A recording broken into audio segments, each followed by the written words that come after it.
శ్రీ గురుభ్యో నమః. శ్రీమద్భాగవతమునకు మాస్టారు ప్రసాదించిన వివరణను చెప్పుకుంటూ ఉన్నాము. అందులో భాగంగా దక్షయజ్ఞమును పూర్తి చేశాడండి దక్షుడు. శ్రీ మహావిష్ణువు ప్రత్యక్షమయ్యాడు. నేను బ్రహ్మ శివుడును ఈ లోకములకు కారణభూతులము అంటే శ్రీ మహావిష్ణువు దక్షుడితో మాట్లాడుతూ ఉన్నాడండి.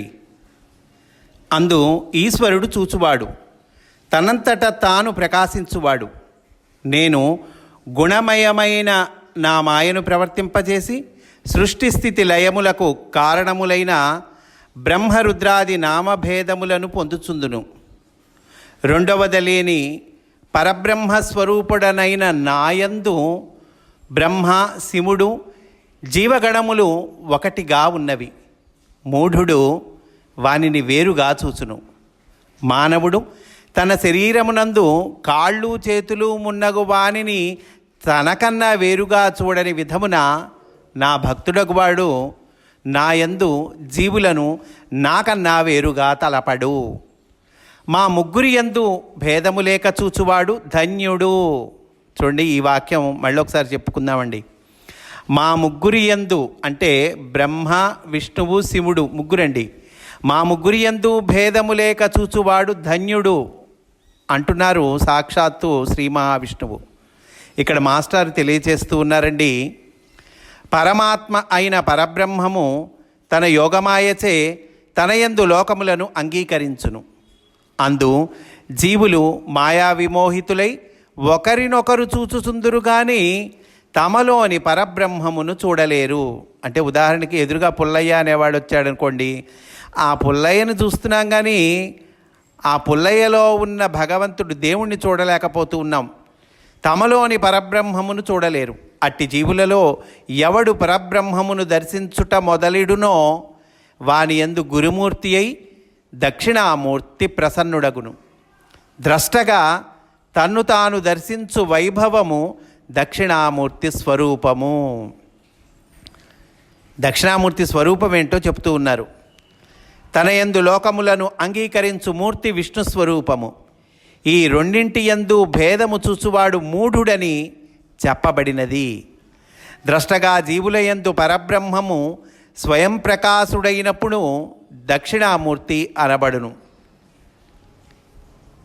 అతనికి దృశ్యముగా జగత్తు లేకుండా పోదుగాన దర్పణమునందు వలె చూడబడును.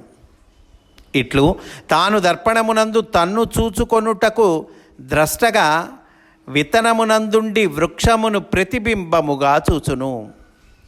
వృక్షమునందుండి విత్తనమును ప్రతిబింబముగా చూచును. విత్తనమును వృక్షముగా మొలిపించువాడు బ్రహ్మ. దానికై రజోగుణమును స్వీకరించును.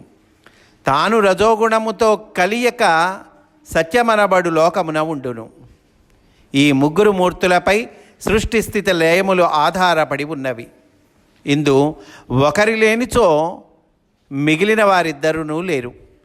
ఈ ముగ్గురి నడుమ జీవుడుగా పరబ్రహ్మమును దర్శించి మూడింటికి అతీతుడుగా తెలిసి కొనవలయును గాని ఈ ముగ్గురును లేని అతీత పరబ్రహ్మమును అంటే ఈ ముగ్గురు లేని అతీత పరబ్రహ్మము ఉండదు అని భాగవత మతము అంటున్నారండి మాస్టర్. కనుక ఈ ముగ్గురిని వేరుగా చూచువాడు మోహబుద్ధి అంటున్నారు. విష్ణువు ఇట్లు ఉపదేశింపగా దక్షుడు విని యజ్ఞమును పూర్తి చేసెను. విష్ణువును దేవతగా కొని 3 కపాలములతో యజ్ఞమును పూర్తి చేసి భక్తితో దక్షుడు విష్ణుని చరణములను పూజించెను. ఇచ్చట విష్ణుడనగా త్రిమూర్తులలో ఒకడు కాడు. మాస్టారు చక్కగా విశదపరుస్తూ ఉన్నారండి. ఇక్కడ విష్ణువు అంటే త్రిమూర్తులలో ఒకడు కాడు, సర్వవ్యాపి అను శబ్దార్థము గైకొనబడినది. అంతటా వ్యాపించిన భగవంతుడండి. యజ్ఞమున కపాలములు అనగా కుండ పెంకులు. యజ్ఞంలో కపాలాలంటే ఏంటి? అక్కడ అర్థము కుండ పెంకులు. ఎందుకని? 3 కపాలములలో హవిస్సును వండి పురోడాసము అనబడు పిండరూపమైన ఆహారముగా చేసి దక్షుడు సమర్పించెను.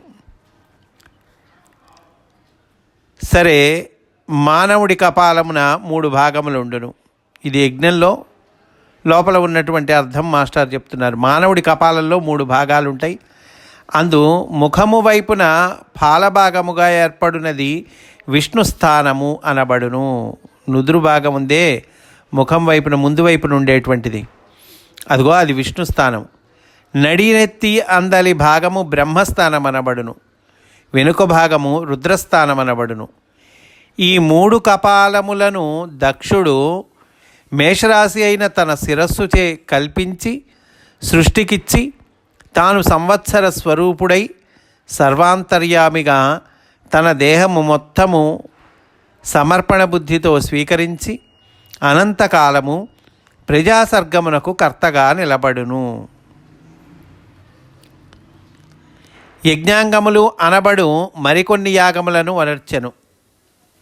దక్షుడు చేశాడండి. యజ్ఞాంగములు అనబడేటువంటి మరికొన్ని యాగాలను చేశాడు. ఇవి అంగప్రధానకములు అనబడును. దీని యందు వివిధ అవయవములు పిండోత్పత్తిలోని భాగములుగా నవమాసములు దక్షుని ఆధ్వర్యమున ప్రసూతి యందు ఏర్పడును. ప్రసూతి అంటే దక్షుని భార్య అండి. వివిధ అవయవములు పిండోత్పత్తిలో భాగాలుగా నవమాసములు దక్షుని ఆధ్వర్యంలో ప్రసూతి యందు ఏర్పడుతూ ఉన్నాయి. సంవత్సరమయమైన దక్షుని దేహము శిరస్సు మొదలు పాదముల వరకు 12 మాసములుగా ఏర్పడును. సంవత్సర పురుషుడు దక్షుడండి, చెప్పుకున్నాం మనం. అయితే దక్షుని దేహం ఏమిటి? సంవత్సరమయమైనటువంటి దక్షుని దేహంలో తల నుండి పాదాల వరకు 12 మాసాలు ఏర్పడుతున్నాయి. ఎందుకంటే సంవత్సరంలో 12 మాసాలు ఉంటాయి కదా. అవేంటండి అవి? వరుసగా శిరస్సు, ముఖము, ఉరస్సు, హృదయము, జఠరము, మొల, పొత్తికడుపు, రహస్యావయవములు, తొడలు, మోకాళ్ళు, పిక్కలు, పాదములు, పైనుంచి కిందకి 12 భాగాలండి ఇవి.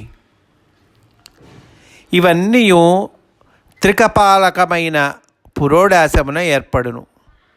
కనుక గర్భమున మొదట శిరస్సు ఏర్పడి దాని నుండి వెన్నెముక దిగివచ్చి దాని యందు ఏర్పడును. 12 మాసములలో 9 మాసముల లోపుననే 12 అవయవములు ఏర్పడును. అంతే కదండి, 9 మాసాల లోపే 12 అవయవాలు ఏర్పడతాయి. మిగిలిన 3 మాసములను శిశువు జనన కాలము నుండి దేవమానముగా మారి శిశువులో గర్భంలో ఉన్నప్పుడు 9 మాసాలు, ఆ తర్వాత 3 మాసాలు, మొత్తం కలిపి 12. అయితే 9 మాసాల లోపే 12 అవయవాలు ఏర్పడతాయి.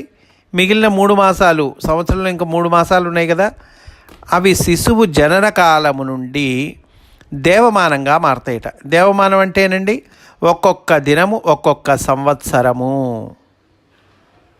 దేవతల లెక్క వేరు, మన లెక్క వేరండి. కనుక జనన కాలం నుండి దేవమానముగా మారి ఒక్కొక్క దినము ఒక్కొక్క సంవత్సరముగా జీవుని ఆయుర్భాగం ఏర్పడును. ఆ రకంగా జీవుడి ఆయుర్భాగం ఏర్పడుతుంది. మొత్తము 90 సంవత్సరముల 90 మాసముల 90 దినములు దైవ నిర్మితమైన పిండాయువు. జీవితకాలమున రజస్తమస్సులచే దుష్కర్మాచరణమున్నచో ఇది కొంత తరగిపోవును. మన జీవన కాలం ఉంది కదండి, అంటే జనన కాలం నుండి మన ఆయుర్దాయం ఉంది అదటండి. దుష్కర్మాచరణమున్నచో రజోగుణము తమోగుణంతో చెడ్డ పనులు, దుష్కర్మాచరణం ఉంటే ఈ ఆయుష్ తగ్గిపోతుంది అంటున్నారు. అంగములైన యజ్ఞముల యందు దక్షుడు సర్వదేవతలను రుద్రుని పూజించెను. సర్వదేవతలను రుద్రుణ్ణి దక్షుడు పూజించాడండి. అంటే యజ్ఞాంగాలు మళ్ళీ చేశాడు కదా వాటి యందు. అంటే అర్థం ఏంటి? సూర్యుని నేత్రస్థానమున, చంద్రుని మనస్సున మొదలుగా ధ్యానములు ఏర్పరిచెను. ఈ ఇంద్రియములకు అధిపతులుగా దేవతలను ఆహ్వానించెను. వీరిని ప్రజ్ఞామయ శక్తిమయ పాశములతో జీవుని యందు బంధించెను. కనుకనే ఇంద్రియములను పశువులందురు. జీవుడు వీనిచే సంసారబద్ధుడు కాకుండా దశేంద్రియములు, మనస్సు అను పశువులుగా పతిగా రుద్రుని ఏకాదశ స్థానములలో నియమించెను. ఈ విధముగా ఇష్టభాగములను ఒకదాని నుండి ఒకటి విశిష్ట భాగములుగా కల్పించెను. ఇష్టభాగములను కల్పించుట వలన యజ్ఞములకు ఇష్టి అని పేరు వచ్చినది. యజ్ఞములకు ఇష్టి అని పేరు వచ్చిందండి. పుత్రకామేష్టి, ఇంకోటి మనం చెప్పుకుంటాం కదండి. ఆ ఇష్టి అనే పేరేంటి? ఇష్టభాగములను కల్పించుట వలన యజ్ఞములకు ఇష్టి అని పేరు వచ్చినది. మిగిలిన చిట్ట చివరి యజ్ఞభాగమున ఉదవసానము అనబడు యజ్ఞకర్మతో పరిసమాప్తి చేసెను. ఏమిటండి ఉదవసానం అంటే? ఉత్ ప్లస్ అవసానము అనగా నీటితో జన్మమును పరిపూర్తి చేయుట. నీటితో జన్మాన్ని పరిపూర్తి చేయటం, అదండి అర్థం. ఉదవసానం అంటే అది అర్థం. లేక శుక్రములయందు తాను పుత్రుడుగా జన్మించుటతో మర్త్యుని జీవయజ్ఞము పూర్తియగును. అటుపైన తాను ఋత్విక్కులను, సోమపానము చేసిన వారును అవభృత స్నానం ఆచరించిరి. దానితో సకల ఫలములను పూర్తిగా పొంది దక్షుడు యజ్ఞ పరిపూర్ణుడై ప్రకాశించెను. యజ్ఞం చివరిలో అవభృత స్నానం చేస్తారు కదండి, అది చేసేట చక్కగా పరిపూర్ణుడై ప్రకాశించేట దక్షుడు. అంటే అండి మాస్టర్ చెప్తున్నారు, యజ్ఞము యొక్క దీక్ష పూర్తి చేయు స్నానమును అవభృత స్నానమందురు.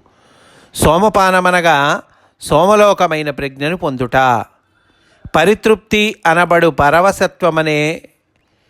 పరితృప్తి అనబడేటువంటి పరవశత్వముందే దానిని సోమపానం అంటారటండి.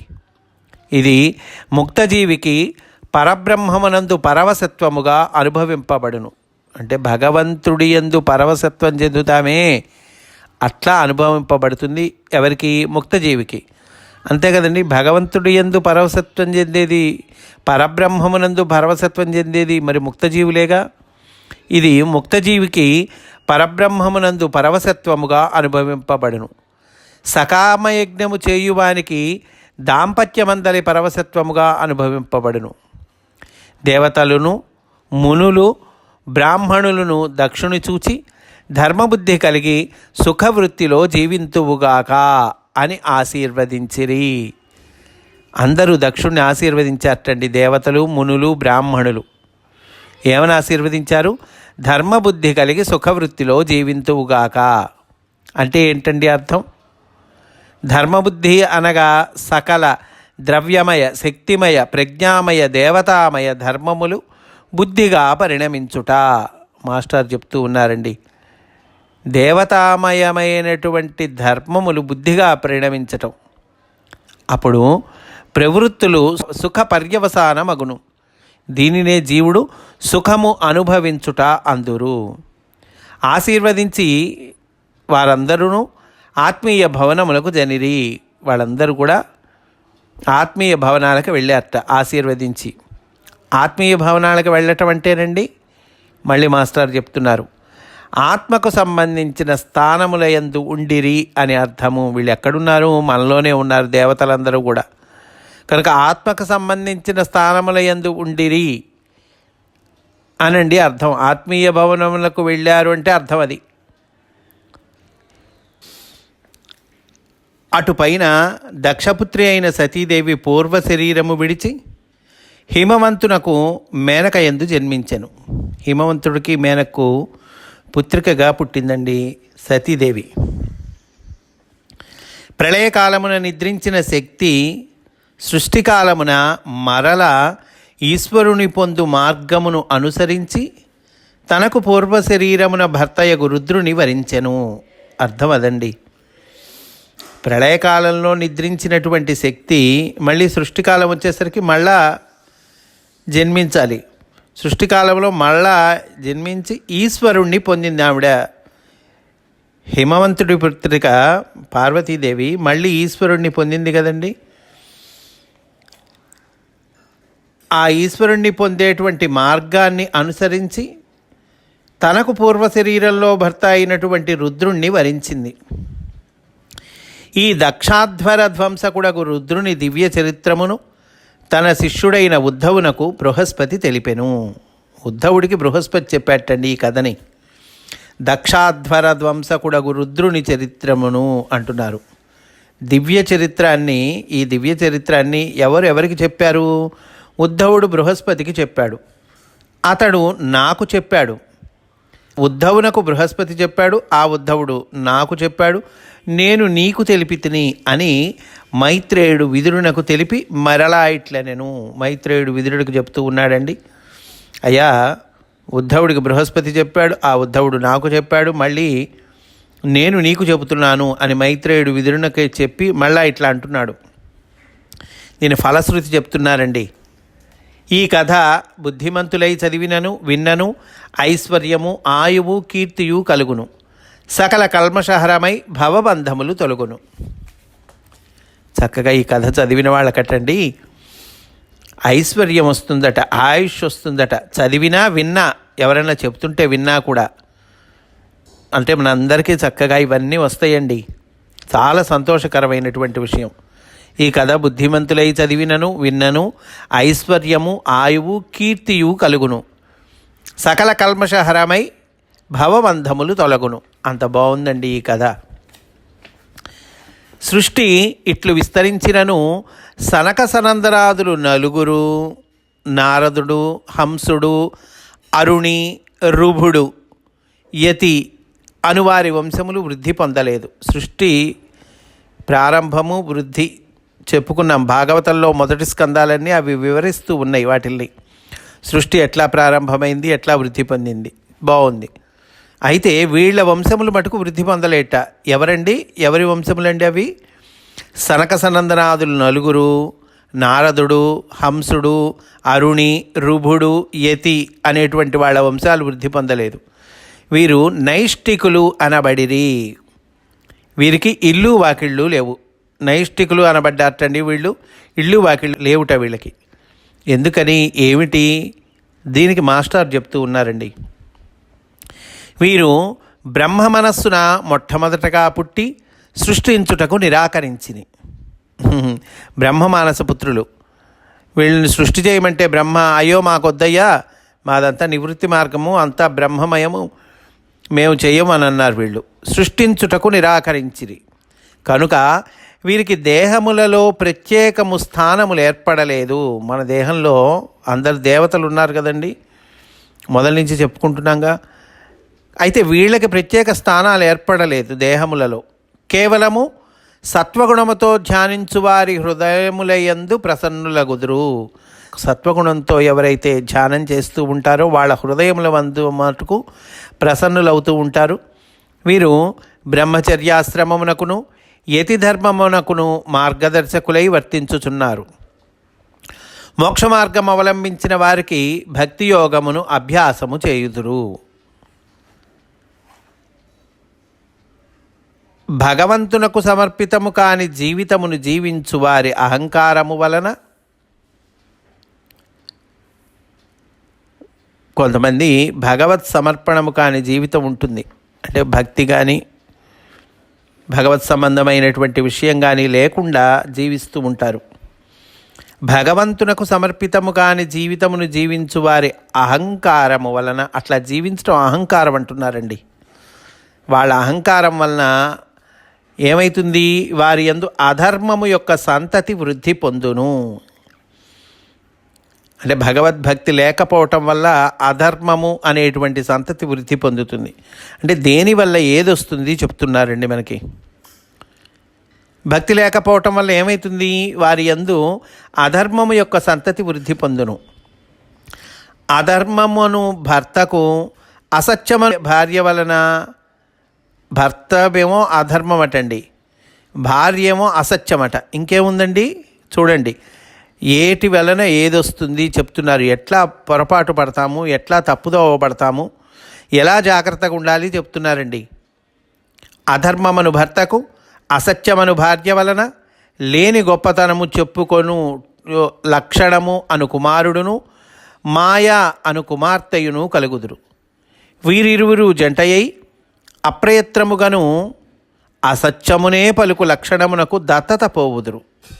దానితో అనాచారం ఏర్పడును. వీరికి తానితరులకేమియూ ఇయ్యకుండగానే వారిచే సేవలందుకొను దుర్లక్షణము పుట్టును. అంతే కదండి, దుర్లక్షణాలు రెండు వివాహం చేసుకుంటే దుర్లక్షణాలే పుడతాయి, సంతానం కూడా. ఇతరులకేమీ చేయకుండా వారిచే సేవలు అందుకునేటువంటి దుర్లక్షణం పుట్టును. మరియు ఇతరులను తిరస్కరించు పొగరు కలుగును. వీరు జంట కాగా ఇట్లాంటి లక్షణాలు రెండు జంట అయితే ఏమవుతుందండి? ఇతరులపై కోపము, హింసాబుద్ధి అను వేరొక జంట పుట్టును. మరలా ఈ జంటకు భయము, మృత్యువు కలుగును. ఒకరికొకరుగా కాక ఎవరికి వారుగా బ్రతుకు దుర్భర స్థితియే భయహేతువు. ఒకరికొకరుగా కాక ఎవరికి వారుగా బ్రతికేటువంటి దుర్భర స్థితి ఉందే అదటండి భయానికి కారణం. ఎవరికి వారుగా బ్రతకటం అనేటువంటిది భయానికి కారణం, భయహేతువు. మరియు అన్యమును చూచుటయే భయమును. భయం అంటే ఏంటి? అన్యమును, ఇతరాన్ని చూడటం. ఉన్నదంతా భగవంతుడే కదండి. భగవంతుడు కాకుండా మనం ఇతరాన్ని చూస్తామే, అది భయానికి హేతువుట. అన్యమును చూచుటయే భయము. ఇక తాను అంతర్యామియందు జీవింపక శరీరాదులు అని భ్రమపడుటే మృత్యువు. అంటే భగవంతుడి యందు జీవించకుండా, అంతర్యామి యందు జీవించకుండా నేనంటే శరీరము అని భ్రమపడటం అదే మృత్యువండి. ఈ రెండు కారణములుగా పాపకర్మల ఫలములకు కష్టములు, నరకయాతనలు తప్పవు. అంటే ఈ భయము, మృత్యువు ఈ రెండిటి కారణంగా ఏమవుతుంది? కొన్ని తప్పవు మనకి. ఏంటండి అవి? పాపకర్మల ఫలములకు కష్టములు, నరకయాతనలు తప్పవయ్యా. ఈ భయము, మృత్యువు. భయం అంటే ఏంటి? ఎవరికి వారుగా బ్రతికేటువంటి దుర్భర స్థితి. అంటే ఒకరికొకరుగా పరస్పరం చక్కగా సహాయం సహకారం చేసుకుంటూ ఉండాలి. అట్లా కాకుండా ఎవరికి వాళ్ళుగా బ్రతికేటువంటి దుర్భర స్థితి ఉందే, ఇదే భయానికి కారణం. పైగా భగవంతుడిని చూడకుండా అన్యాన్ని చూస్తామే. అంతటా నిండి ఉన్నవాడు భగవంతుడు కదా. అంతటా నిండి ఉన్న భగవంతుడిని చూడకుండా అన్యాన్ని చూస్తామే, అదిగో అదేనయ్యా మృత్యువు. అన్యమును చూచుటయే భయము. అంటే అన్యాన్ని, ఇతరులాన్ని చూస్తే అప్పుడు అంతటా భగవంతుడిని చూస్తే ఏ భయం ఉండదు, ఇతరాన్ని చూస్తే భయము. ఇంకా తనను తాను అంతర్యామియందు జీవించక శరీరాదులు అని భ్రమపడుటయే మృత్యువు. ఈ రెండు కారణములుగా పాపకర్మల ఫలమగు కష్టములు, నరకయాతనలు తప్పవు. ఈ విధముగా చూడండి, ఇదంతా చెప్పారు కదండి. ఇప్పుడు సారాంశం చెప్తున్నారు. ఈ విధముగా అధర్మమను చెట్టు నుండి కొమ్మలు విస్తరించి జీవులను బాధించుట జరుగును. దుర్గుణముల సృష్టిని కూడా వివరించి తిని. దుర్గుణాల సృష్టిని వివరిస్తూ ఉన్నారండి. ఎవరు? మైత్రేయుడు విదురునకు చెప్తూ ఉన్నాడు. బాగుపడదలిచిన వాడు వీటిని పాటింపరాదు కనుక దుర్గుణాలేవో చెప్పారు. బాగుపడదలిచిన వాడు వీటిని పాటింపరాదు. కానీ ఈ దుర్గుణముల గురించి తెలియవలను, దుర్గుణాల గురించి తెలుసుకోవాలండి. లేకున్నచో వీనికి లొంగు ప్రమాదము పొంచి ఉండును. ఇవి కూడా భగవంతుని సృష్టిలో భాగములేననియు, ఇతరులలో వర్తించు ఇట్టి దుర్గుణములు వాసుదేవుని లీలలే అనియు గుర్తుంచుకొనుట దేవుని కీర్తించుటయే అగును. సరే, దుర్గుణాలు మనం వాటి దగ్గరికి వెళ్ళవండి, బాగానే ఉంది. కానీ దుష్టుడో దుర్మార్గుడో కనిపిస్తాడు కదా, వాళ్ళలో దుర్గుణాలు ఉంటాయి కదా, మరి వాడిని కొట్టాలి, తిట్టాలి, అసహించుకోవాలంటే కాదంటున్నారు మాస్టర్. చూడండి, ఇవి కూడా భగవంతుని సృష్టిలో భాగములే. మనం తెలుసుకోవాల్సిన విషయం అండి. వాళ్ళలో కూడా భగవంతుడు ఉన్నాడు, వాళ్ళలో లేకపోవటం ఉండదండి. ఇవి కూడా భగవంతుని సృష్టిలో భాగములేననియు, ఇతరులలో వర్తించు ఇట్టి దుర్గుణములు వాసుదేవుని లీలలే. ఇతరులో దుర్గుణాలు, దుష్టుడో దుర్మార్గుడో దుష్టుడో వాళ్ళలో ఏవో దుర్గుణాలు కనిపిస్తాయి, అవి వాసుదేవుని లీలలే. వాడు కూడా సృష్టిలో భాగమే, వాడు కూడా పరమాత్మలో భాగమే. వాడు చేసే చేష్టలు వాసుదేవుని లీలలే అని గుర్తుంచుకొనుట దేవుని కీర్తించుటయే అగును.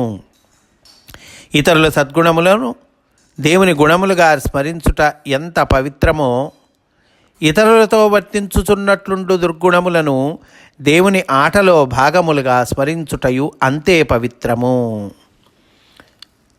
ఇతరులలో సద్గుణాలున్నాయే, అవి దేవుని గుణాలుగా స్మరించటం ఎంత పవిత్రమో, అలాగే దుర్గుణాలు ఉన్నాయి కదా, కొంతమందిలో దుర్గుణాలు ఉన్నాయి కదండి, అవి కూడా దేవుని ఆటలో భాగములయ్యా. దేవుని ఆటలో భాగములుగా స్మరించుటయు అంతే పవిత్రము.